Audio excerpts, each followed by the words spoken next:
I say what? Ho, this is Brian. Call me the mighty rearranger gardener, coming to you from Ramble On Tower's Dungeon Studio in scenic Hespeler, Ontario. Where the thaw is on and the maple sap flows, and we're celebrating. June 2nd is the big day. We're dying for June 2nd around here. Just found out that's the day they're predicting the last of the snow to go. So June 2nd, big exciting day around these parts. I don't know if anything else happened then. Don't know if anything else happened on June 2nd. Anyway, you're listening to Ramble On Radio, the only Led Zeppelin podcast on this or any other known internets. Be sure to go to rambleonradio.com for all your Led Zeppelin news and any links I might mention during the show. You can subscribe to Ramble On Radio through iTunes. Don't forget to leave a review. Listen on Spreaker.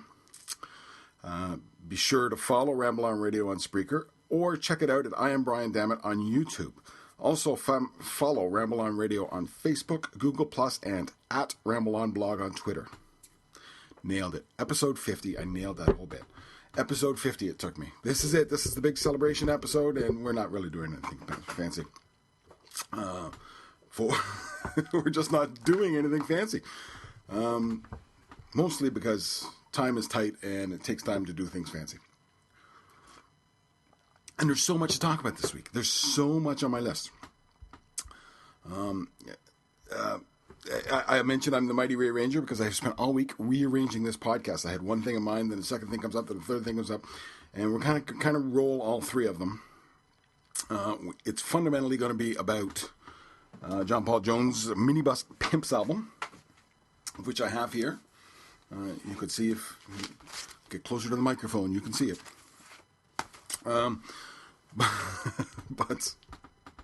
But a few things that I have to cover first. This is the time frame. You have to get this time frame down. This is what happened last week.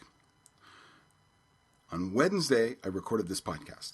Thursday, on that podcast, I said, I'm betting Ron Nevison's tapes get pulled from auction.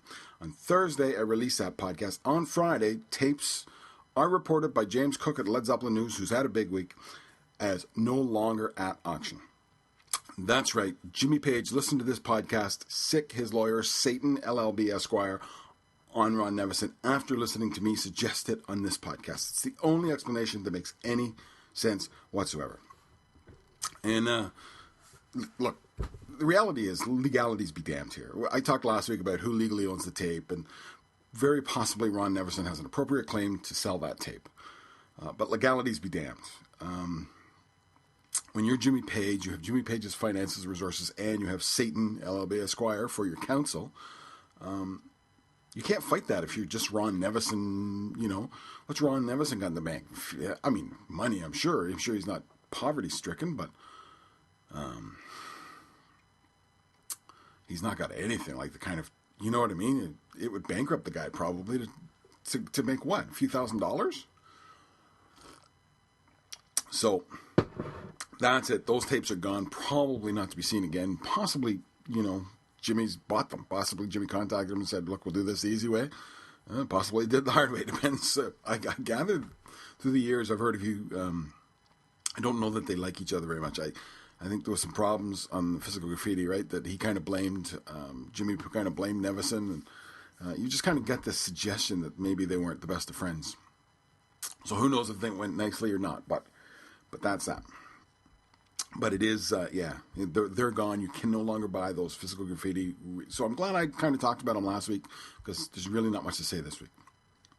Okay, the really big news, and this is why I was scrambling this week. I was going to do the podcast yesterday, which is Tuesday, gets it out there Wednesday morning, and then all hell broke loose yesterday when James Cook of Led Zeppelin News reports that the remasters showed up on Amazon.uk. Led Zeppelin 1, Led Zeppelin 2, and Led Zeppelin 3 in remaster form on Led Zeppelin UK. Pictures, small descriptions. And then were fairly promptly pulled. What it appears to have happened was, whenever these things are released, they kind of, the pre-sale, the web pages are put together first, right?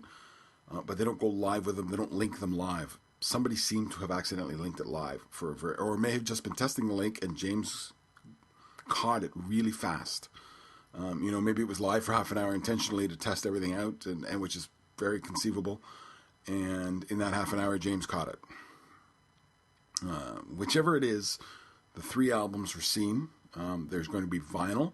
The first album will be, it's going to be remastered, it'll be vinyl, and it'll be vinyl plus bonuses as well. Like the bonus discs, a lot of times they release the album on vinyl, then they do bonus discs either as just a CD, or, for instance, I'm reviewing right now the Elton John Go By Yellow Brick Road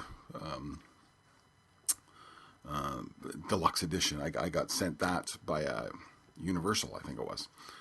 And so I'm reviewing it for another website. And it's got 4 discs, including a live, and I can't say much about it because it's another week before I can say anything, I think it is. I think it's the 20th. Yeah, another week and a half before I'm actually legally allowed to say anything.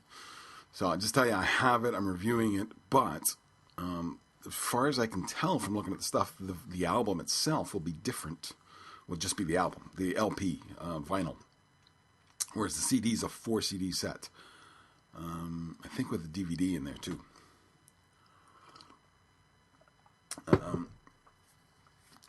So that's kind of common. And I would presume when you go to iTunes, you can download all 4 of the discs. Or song by song, of course. That's one of the advantages of iTunes. But Led Zeppelin are doing it a little differently. They're also putting out multi-package albums. They've changed the covers of the albums for the multi-package, for the bonus ones. So what you get is you'll get like Led Zeppelin 1 and then 2 bonus discs with Led Zeppelin 1. In this case, it is You Just Heard What It Will Be. I introed with Good Times, Bad Times into Communication Breakdown from Paris, Olympia on October 10th, 1969.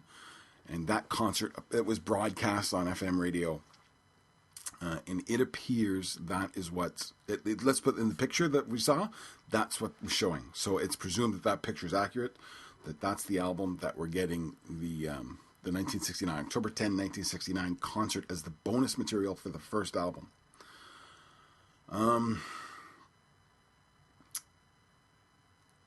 And so, where's our going? And so the cover is, they're doing, it's like, instead of a white cover with black background, black cover with white background. It's a flipped negative or some, it's inverted coloring anyway. It's different coloring, same covers for those bonus discs. Now, if you just buy the LP, it'll be in the regular package. As far as we can tell, everything's kind of a little up in the air right now. There's supposed to be a press release tomorrow, Thursday, and believe me, I thought about just holding off on this until Thursday.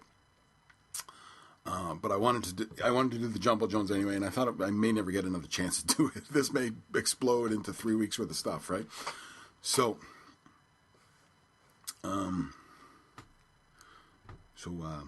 yeah, that's Led Zeppelin 1. Now, Led Zeppelin 2, we don't know what was in the bonus material. It looked like it was 2 of them. Led Zeppelin 3 was 2 albums, 2 LPs. So bonus material was studio stuff, not a live concert. At a guess, like some people, you look at some of the websites, some people say, oh, some live material, why not outtakes from Led Zeppelin 1? At a guess, between Led Zeppelin 1 and Led Zeppelin 2, you don't have that many outtakes. Led Zeppelin 1 was recorded in like a couple of days' time for a few. Jimmy Page often bragged about, I still have the receipt, we did it for X number of dollars. And, well, we all would love to hear the Gerard Streets, Train Kept Rolling and stuff. It may not exist, or it may not exist in a quality form that, although, you can put in something like this, you can put something that's really low quality, 1 or 2 pieces that's really as historical interest. You can say, look, this was on a tape recorder in the corner of the room. It's awful, but this is what it sounded like, and it's a demo, and people get when they buy that a demo was maybe not up to the snuff. But it may not exist, or it may be in such bad quality that you wouldn't dream of putting it out. So what do they got? But 2 they did on the road. And they did quick into a studio. So what do they got extra for 2 even? So you got to figure maybe the second album is bonus material from 1 and 2. But we don't know what's on those. We don't know what's on 2. We've seen the cover. The cover is out there. And I'll be because I haven't posted anything on the website. I've been playing single parent for the last couple of days. And juggling some other stuff, and I worked, I've worked like the last 12 days in a row, and not to be whining, but it can be hard. And I kind of thought about it. Okay, do I want to spend the time tomorrow night to sit down and write up a big report on what we found yesterday, when basically the local sites had covered it, when the rumor is, the report is, there will be a press release tomorrow, and once the press release is out, then there's something really significant. So I didn't write anything up, but I have the pictures of the album covers. I will write them up. If you go to the Facebook page right now, it's already posted. YouTube video of the Olympia concert. I'll probably post that as well on the rambleonradio.com. But if you go to Facebook, look up rambleonradio.com, I have embedded the October 10 Olympia concert. So you can have a listen to what you're going to get. Like I say, you just heard a snippet of it. Which leads to that snippet leads to a great question. Why didn't they open with Good Times, Bad Times? Always. It's such a great song. And a phenomenally good opener. And they played it very rarely in those early days, and yet it would have been a great, instead of Train Kept Rolling. Why not that, or why not encore out with Good Times, Bad Times? And what they just did, Good Times, Bad Times, the communication breakdown sounded really hot. Why didn't they do that? But anyway, so that's the first and second album. That's basically what we got covered. The third album, it was going to have the wheel and it's all the stuff. And again, CD, it looks like we know CD and vinyl. We don't know if it's going to be, and this is why, we almost got to wait till tomorrow to see what's really coming. And so the deal is, next week's podcast is going to be about whatever happens tomorrow. I have now gone through all the Mastered for iTunes albums. I've listened to them. I've made some judgments on them. And I can spend the next week I can kind of go over some stuff. We can talk about those in relation to these. Not that they're the same thing. They're likely to be similar, and they're likely to give us some indication of what we're getting. I'll get into that next week. But the Mastered for iTunes, I've listened to it. I'd like to listen to some more. So next week we'll do a really detailed one on the remasters that we know are coming, 1, 2, and 3. It appears those will be first. Record Store Day doesn't appear to be happening. It's got to be announced fairly soon, I would think. There was a report of it, but maybe tomorrow when they do this announcement, they do the other. So it's and by the way, that's June 2nd in the UK, probably June 3rd here in the land where the snow never melts, and even in Florida, I guess. I know a lot of people in Florida. This is March break. A lot of people I know in Florida, and I hate every single one of them. By the way, just I should report this. A little off topic, but only in a small time way. I got an email last week from Brian in California, and he wanted to send me a disc. Enjoyed the podcast, wanted to thank me for it, basically. And Brian, thank you so much.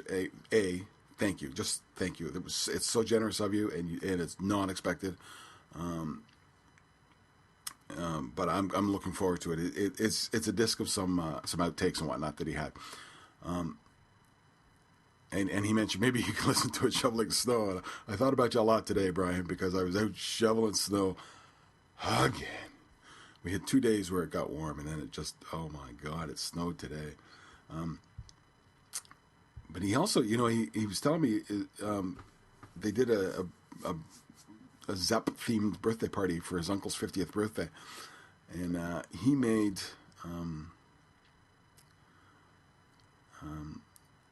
I want to get this quite right.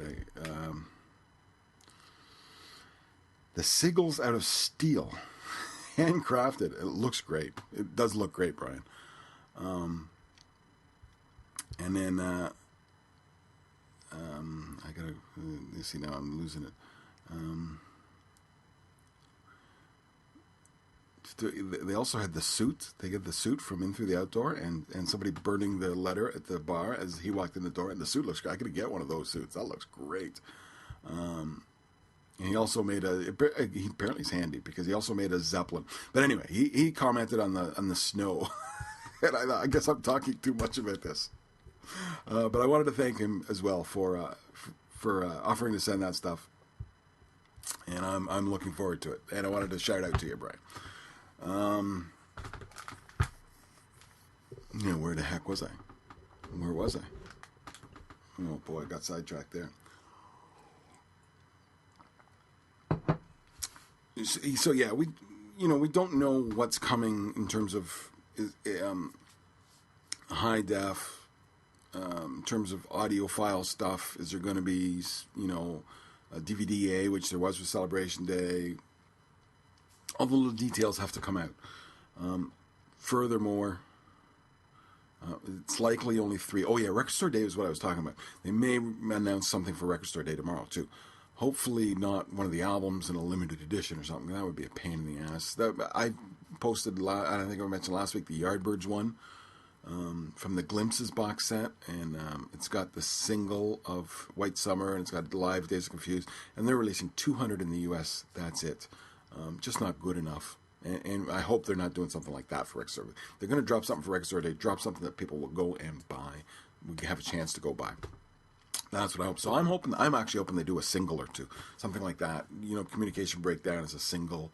Re-release some of the singles they kind of hated releasing through the years for Record Store Day. It would be a nice little touch to go with these. But we should find that stuff out tomorrow, and I will write up a report probably this weekend. How's that? By the end of the weekend. And I'll definitely talk about all that next week. Which brings me to Minibus Pimps. John Paul Jones. Minibus Pimps. I have the album in front of the microphone. You get closer to the microphone. Look here. I actually got on Twitter, and it's Susanna Sonata record, she's a performer herself. And, it's a small list. So they never got back to me. Let's put it that way. And I was hoping they'd at least say, I was not expecting, oh yeah, here's John Paul Jones going to do an interview about the Minibus Pimps album with you. Not unheard of, though. These things happen. So you hope.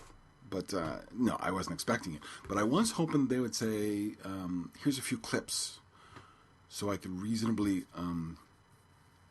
So anyway, I tweeted her as well. I kind of went at her a bit into it, just once, nothing aggressive, and no response. So there was zero response from them. They I don't know. I guess they don't want to push the album or something. I would have loved it if they'd give me at least a couple of 30-second clips or something that I could let you hear what it is. But as it is, I'm trying to avoid playing copyrighted music on this, and I'm not going to do it here. As much as anything, because I bug them a bit. If they listen, they may go, maybe we should listen to this guy, and then hear their copyrighted music and say, oh, that's not good. So, but anyway, I guess I'm reduced to describing music to me, which is hard to do, right? And something I wanted to get into a bit was, I say describing the music.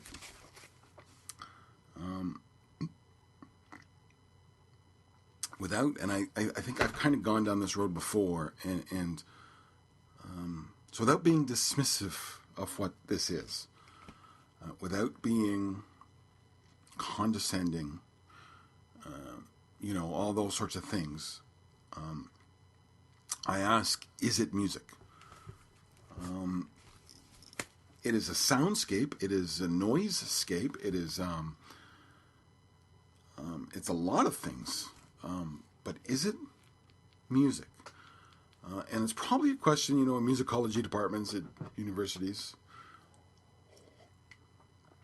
that they sit around asking themselves. It's one of those. It's almost a philosophical argument. But to my mind, what makes music? What means music?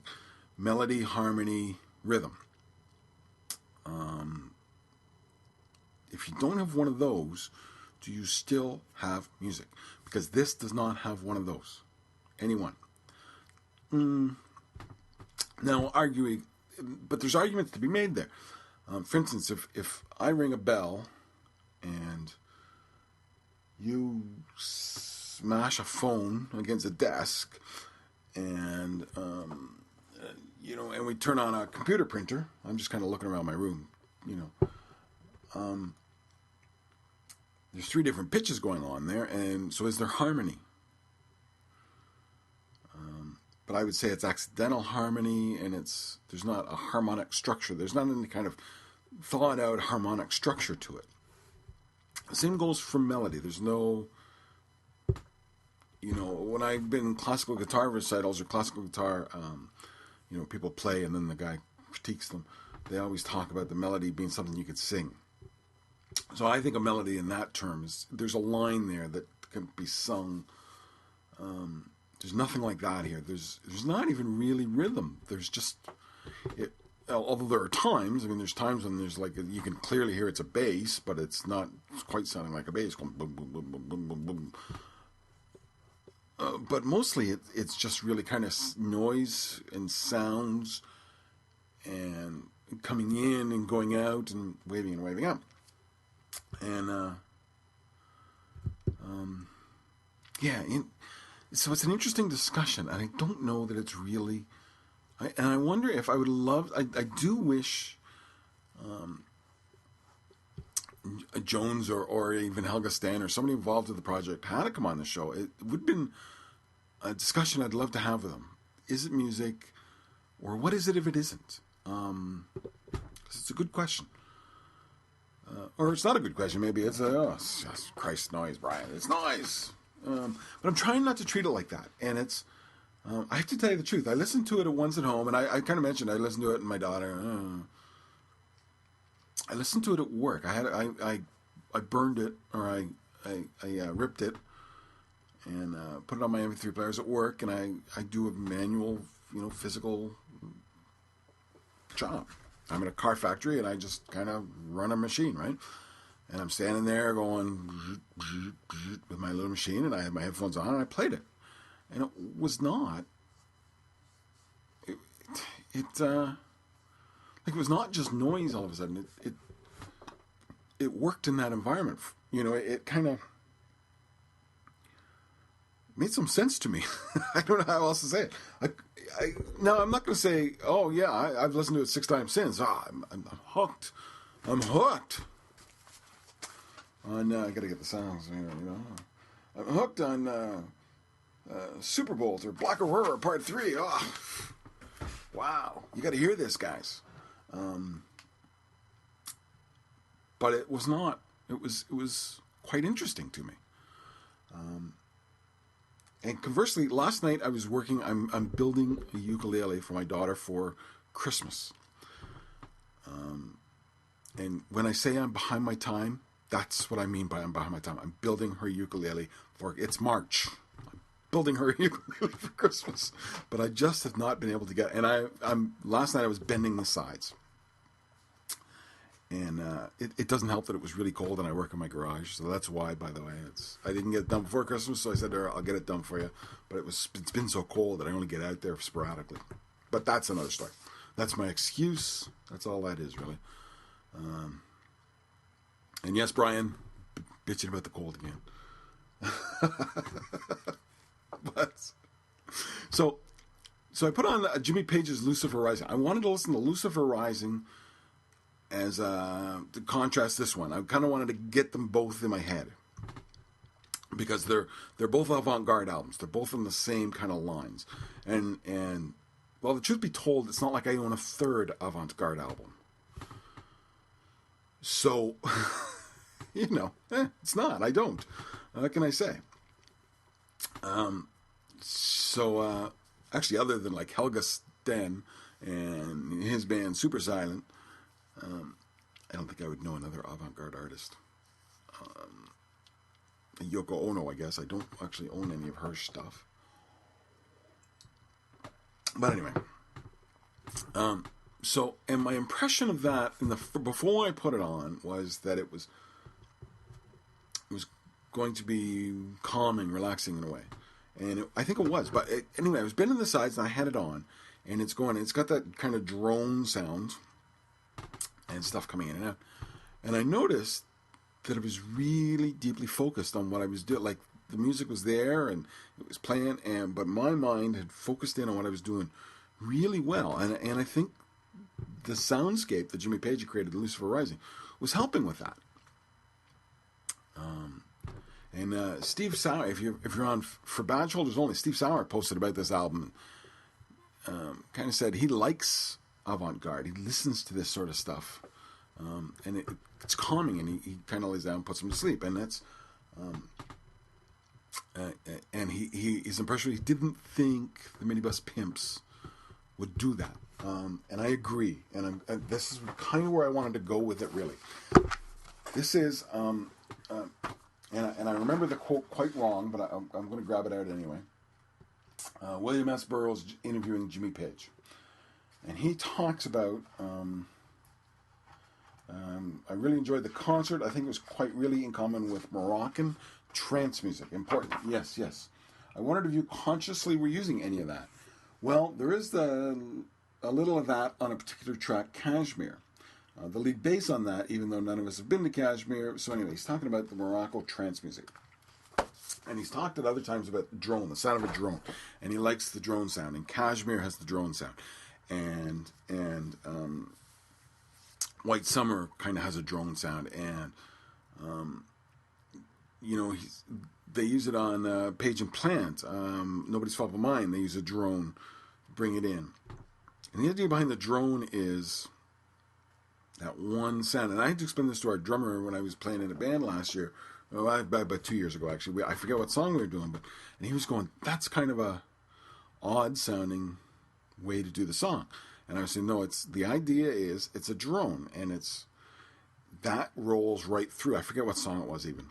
That rolls right through it. Everything happens on top of that or below that drone.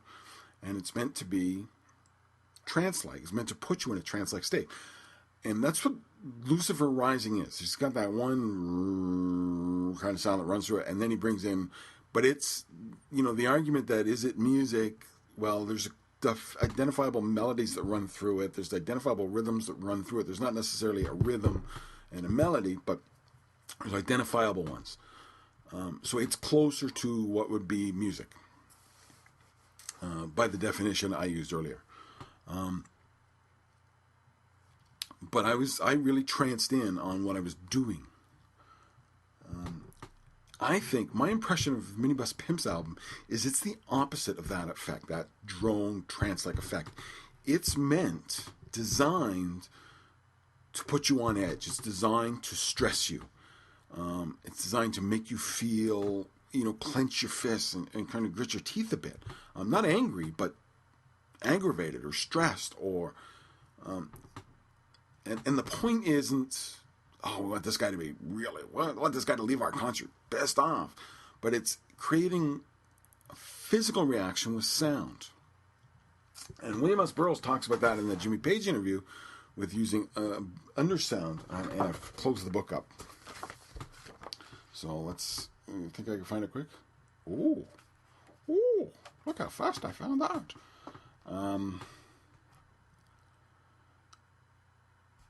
And he talks about a lot, the concentration of mass energies at the rock concert. Infrasound, he calls it. Infrasound is a sound below the level of hearing. It was developed by a professor in France as a military weapon. So it plays really low below. And it can actually kill you. It's like a sound cannon almost. It's just really low and it rumbles your body. And I think James Bond villains have used it and that sort of thing, right? Same high-pitched ones will do the same, make you go, oh. So that's kind of the effect it's meant to have on you is to put you a bit on edge and get the adrenaline, move some adrenaline in your body. I think that's what they're doing there, and that's what they're after. Or I'm way off topic and I didn't get this, I didn't get it at all. That's the other possibility. But that's what I got out of it. And that was my impression. And it was interesting. I was going to say it last week. That was kind of the way I was going to go with this. And then when Steve wrote, said, I couldn't sleep to this. I just thought, no, I don't think you're designed to sleep to it. The Jimmy Page is meant to bring you down so you're at your fundamental... I want to say inner peace, but that's not right. But it's, you're focused. It's almost hypnotic. Well, it's trance-like, right? But it's hypnotic. This is meant to the other. It's meant to out you. It's meant to rile you up. So anyway, it's short. For one thing, it's short. It can be had for about $20 US, by the way, if you sniff around. Apparently it's on Amazon. I haven't looked, but apparently it's on Amazon. It is an LP with a CD inside.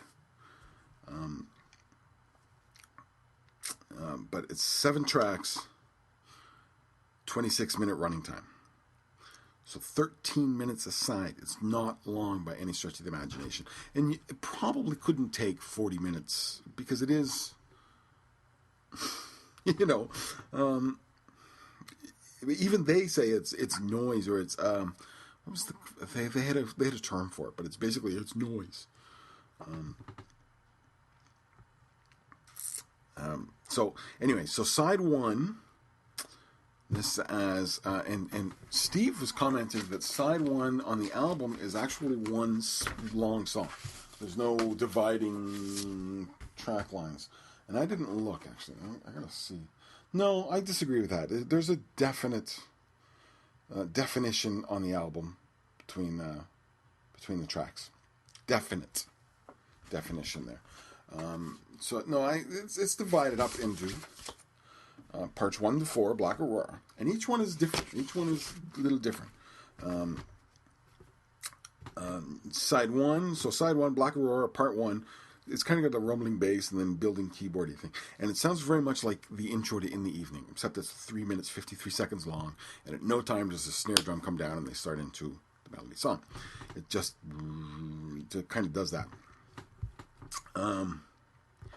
Number 2, part 2, it kind of sounds like wind blowing and wood chimes, that sort of thing. And it reminded me a bit of the intro to Elton John's Funeral for a Friend. The kind of the bell comes in and the wind's blowing, but again, it lasts 20 or 30 seconds, and then the piano kicks in and resolves it. And that's the key point here. And this is something The Who did very well, by the way. Pete Townsend writes, he uses what's called, all the time, suspended chords. And a suspended chord kind of puts you on a little bit of edge. But the rule is, the music rule is, you resolve the suspended chord. So, and you've heard them, you would recognize them immediately. Let's see if I'm in tune. Okay, I'm in tune. So that's a suspended chord. There's the actual chord. And that's what you do. You go, so on Boston's, that's suspended, resolved.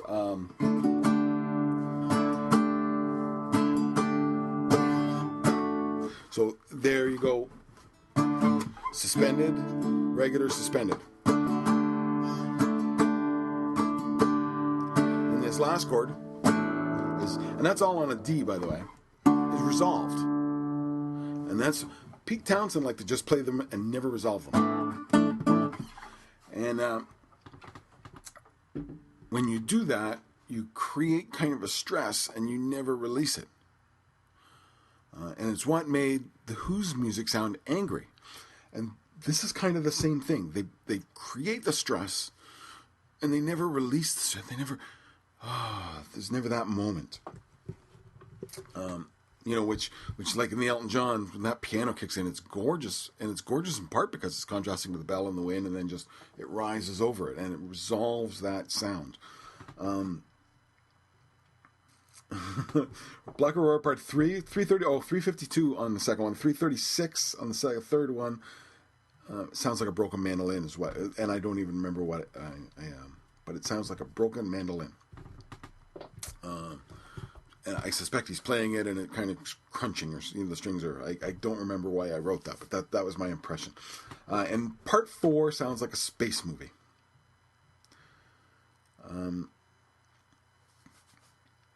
It sounds like an old Twilight Zone episode, that sort of thing. No, sorry, that's another one, actually. It's more like, but space movie kind of stuff, very spacey stuff. And I remember my daughter saying, this sounds like an old 1950s space movie. Yeah, that's true. So that's it, side one. So that's, what do we got there? 3, 6, 10, 13, 14, 15, 16 minutes. 16 minutes. 15 to 16 minutes. Side 1. Side 2 starts with Cloud to Ground, the title song. And this one sounded like...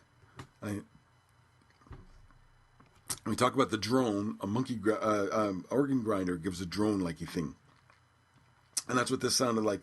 My note is, it sounds like an organ grinder where the monkey has killed the organ grinder and killed the little dying guy and taken his grinder. So it's a monkey going crazy on the organ grinder. And that's 4:14. Second song, Arc, is 4 minutes 30 seconds, and it's a drone, like a small plane, a drone effect. And it just kind of, these things, they just kind of build. They just kind of do it, and then they build, and they bring in another odd sound occasionally, but it just kind of rumbles along. And then finally, Superbolt at 4:20 sounds like seagulls in a thunderstorm, or spaceship landing, or scared monkeys. And my impression of this one would be, this is really the 1950s movies, the Terror, the Twilight Zone, where a guy walks into a room and it's like, sound comes up. That's kind of what that was. It was 4 minutes, 35 seconds of that.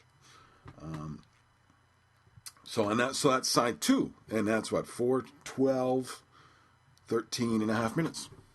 That's it. So even if you're thinking, I'm going to get it, but I don't know if I can listen to the whole thing, really, it's not that long. It's not that offensive. And it does make you, it gives you, it puts you somewhere, it gives you something, it makes you feel something, it moves you, not in the way you expect music to move you, not like, not, I want to get up and dance, or you're sitting crying at Le Bohème,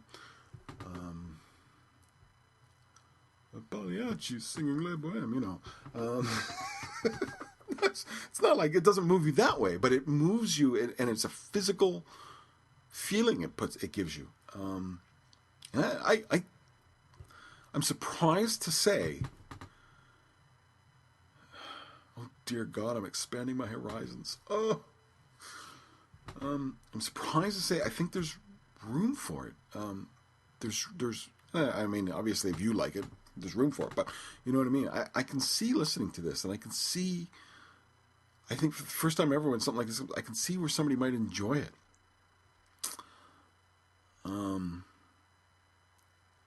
But that said, all that said, this needs to be made really clear. Daryl tweeted me last week and kind of said, perhaps, I think his term was, perhaps what you were looking for is for completists only. And if completist is somebody who has to have all the Led Zeppelin albums, then yes. If you have to have all the Led Zeppelin albums, you can get this. And James Cook was contacted me when I posted a picture of it, because he was hoping this disc, he wanted to leave it closed. So that's a completist. I don't want to open the album. I just want to have it. But he was hoping the disc was going to be on the outside, so he could at least listen to that.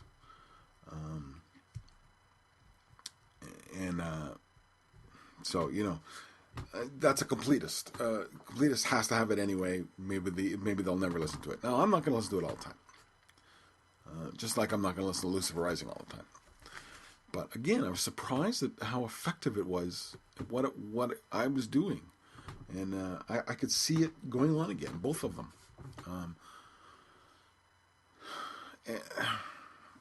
But look, it's not for everybody. And if $20 is hard to come by for you, and you've never you've never heard Avante-Garde before, you've never liked Avante-Garde before or anything, you're not going to like this. It's not going to be for you. If you want to take a flyer on it, take a flyer on it. Go to iTunes, and I should be careful saying this, but you can usually buy the whole album or the songs. I think it's $9.99 in iTunes, but you could probably buy one or two of the songs and give it a listen and see what you think. And you could certainly play through the songs, right? They usually have a sample. But, and I would recommend, I don't know, I'd hate to recommend any of it. I don't know this stuff well enough, but my impression, go with something like Cloud to Ground, Superbolt, or Black Aurora Part 1. How's that? And, maybe give those a listen. Maybe, and let's see what it's about. Buy one of those and see what it's about. That's going to cost you $1.99. Or don't. If I'm not recommending this album to anybody, I promise you, I will never listen to this album in the house when my family is around. The fact that my daughter was when I first put it on, but I kind of apologized to her in advance, like, this is going to be weird. I do a podcast and I have to do this. And she went, oh, okay. And she kind of listened to it. It's all, she shrugged her shoulders like it's not awful. And that's true. It's not awful. So I cannot say I recommend it. I cannot say go out and buy it. I can say if you're curious, give it a listen, and give it a serious. Be doing something and put it on, and put it on loud, or don't pull out the crystal decanter with the and pour yourself a Jameson and sit and put it on. It's not going to work for you that way. It simply isn't. By the way, yes, I have a crystal decanter full of Jamesons upstairs, and I sit and listen, but not to this. It's actually kind of how I do the opera. That's what I do. But it's not that kind of thing. But yeah, I mean, if you're working, might be something interesting to have in the back. And it does. There is a reaction to it. If you let the reaction happen, be a reaction beyond Jesus. This is shite. If you let the reaction happen. But again, I can't recommend it. I'm not telling you go buy it. I'm not telling you you'll enjoy it. I simply can't do that. That's all I can tell you is that's my impressions. That's where I'm at with it right now. And, it was interesting. It was an interesting album. It was more interesting. I really was not expecting to find it interesting. I guess the fundamental thing. I was expecting to listen to it once, come on here and go, try to have a serious discussion. The subject of is it music, is it not, is a philosophical issue that I could take to the bank. Outside of that, I kind of figured I'd be saying, but really it's crap, and move on. But I couldn't say it's crap. But again, I don't know what to say it is either. And I saw somebody somewhere saying, Jonesy's in that. I didn't like Thunder Thief so much, but I liked the other one, his other solo album. And I thought, oh, dude, you're so missing the point. It's nothing like anything you have heard him do before. This is as relevant to Led Zeppelin or to Thunder Thief as the opera he's writing is going to be. And that's the fundamental point. If you think you'll never like opera, if you think I'll never put on an opera album and go, then there's not a lot of point in going out and checking out John Paul Jones's opera when it's finished. And the same applies to this. If you think you're never going to dig ambient noise, then and there was a term I thought of it. It's like audio chaos, which would have been a great name for the album. This probably is an avant-garde album, but audio chaos is something I thought it really felt like. And if you don't think if that's not your thing, you will probably not like this. And I don't know. That's all I can say. You know where I'm at on it. I think I'm making myself over clear, baby. But that's it. Next week we're going to talk. I'm excited. We're going to talk remasters. Finally, remasters. And there's a good chance we're going to talk remasters. Then we're going to talk remasters. And by the time June 2nd comes around, we're going to be so sick of remaster talk. But that's for another day. Next week is going to be a good one because I'm going to go there. Because I'm going to talk about the everything we know. I'll discuss in some detail. How's that? So thank you for listening. This has been Ramble On Radio, episode number 50. I was looking for some 50 sound effects at least, and I found nothing. So I got nothing. Check out rambleonradio.com for notes on this week's podcast, Led Zeppelin news, reviews, and any links I mentioned in today's podcast. Follow Ramble On Radio on Facebook, Google+, and at Ramble On Blog on Twitter. Woohoo, got it again. You can subscribe to Ramble On Radio through iTunes. Don't forget to leave a review. Listen on Spreaker. Be sure to follow Ramble On Radio on Spreaker. And check it out at I Am Brian Dammit on YouTube. Thank you for listening to Ramble On Radio. I will see you next week for episode number 51. Switch off the internet.